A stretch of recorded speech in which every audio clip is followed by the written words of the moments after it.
Greetings YouTube, and welcome to Incongruent Balance on YouTube's Adding Goal Lines to a Graph in Excel. So, without any further ado, let's get started here. Now, the basic premise for this is that we've got a company that wants to represent their percentage of work completed per month, but when they do that, they want to make it easy for people just coming into the office or whatever, understand the information that is being displayed on this graph. Is it good? Is it bad? What's considered a minimum accepted just to get by, what's the minimum accepted to be proficient, and what is, the absolute best that we can hope for. So, what we're going to do just really quickly is add all of this stuff, different lines in to make things easier down the road. So for the line that we want to be highlighted in red, representing the minimum that we're ever going to accept, the minimum we can ever have, I'm just going to put in, let's just say 95%. And let's say the minimum that we expect from ourselves is 97. And that the best that we think we should, we think we should be able to do this all the time, even though we might not always be able to do it, is 100%. I'm just going to go ahead and switch all of this over to percentage. So there we have all of our data. We'll just get rid of that there for a second. And we're going to go ahead and insert our graph here.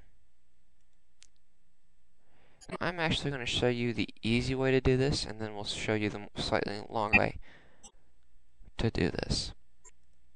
Now, I'm sure you're all thinking, wait a minute, Mike. You said this was going to be a bar graph, but you just did a line graph. Well, here's the key of doing it as a line graph from the very start, is all I have to do is switch one of these graphs to be a bar graph, and there we go. Now, if you happen to already have done it the other way, and you did it as a bar graph, the only thing you have to do is just go back and switch it around for each one of our lines here.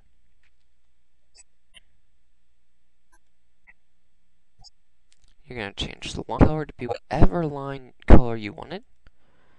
If you want to go crazy and have some kind of gradient line on there, I'm also going to make my line slightly larger, just to make it stand out slightly more.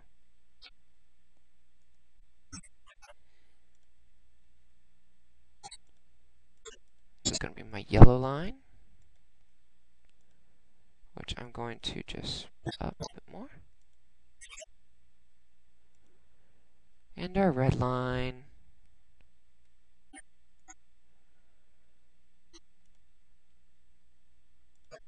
Which is already red, so I'm not going to worry about changing it. And there we go.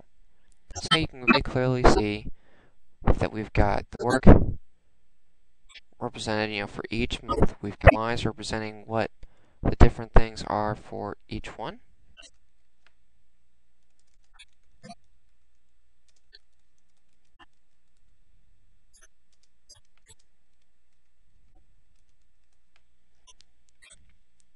And you can see that, overall we're doing pretty good as compared to the minimum accepted. We got 2 months where we slacked off. Obviously, holidays kind of hit us where we barely were able to keep up there.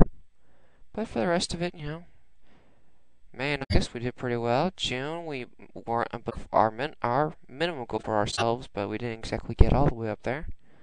But anyway, and that just kind of shows you a quick and dirty way to do it. Like I said, if you happen to have already done it as a bar graph, you just have to go through, and rather than just switching the data down to a column graph, you switch each one of these lines independently to be a line graph. So anyway, that is the trick, and I thank you for stopping by. See you next time.